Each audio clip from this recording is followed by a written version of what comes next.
oldin o'sha yoqqa osh pishirsam shunaqangi negativlar kelgan edi. Endi esa Sofi osh pishirib ko'rsataman. Bilmaganlar bilib bo'lsin. Bizga kerak bo'ladi go'sht, piyoz va sabzi. Oshning kulminatsion nuqtasi guruch kerak bo'ladi. Shu masalliqlar bilan Sofi oshni boshlaymiz.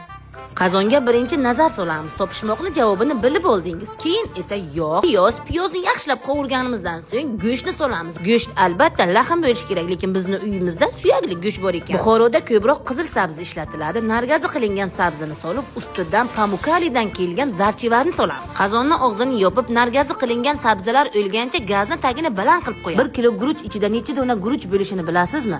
Men esa bilmayman. Bilganlar kommentga yozib keting. Chaqqon xotinni bir qo'li osh pishirsa, ikkinchi qo'l uyni gul qiladi. Esi yo'q xotin esa oshni tagini kuydiradi.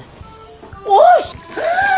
Menga o'xshab oshni tagini kuydirib, ko'p rasodga tushib, uyni hidlantiradigan ayollar uchun zo'r layfhack yechimlar. Buxoro shahri eski Dotsaf yo'lida Muhammad Ali osh markaziga bordim. U yerda soat 11 dan kechki 5 gacha Sofi osh pishiriladi. Bir marta bo'lsa ham hayotingizda yeb ko'rishingiz. Ayollar, dugunalar, kollektiv kelsalaringiz ham alohida kabinalar. Mehnat qilib bo'lma xunop ishlamasdan tekin top deb bekorga aytmaganlar.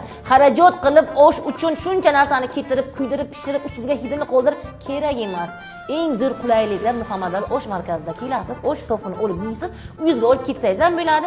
Ozgina summada 4 kishi, 5 kishi maza qilib tuyasizlar. Bismillah, senyoritalarim. Naxo'tchasi bor. Mayizchasi bor. Istagancha oshni buyurtma qilishingiz mumkin. Shu raqamlarga qo'ng'iroq qiling, dastlabki xizmatlar ishlaydi.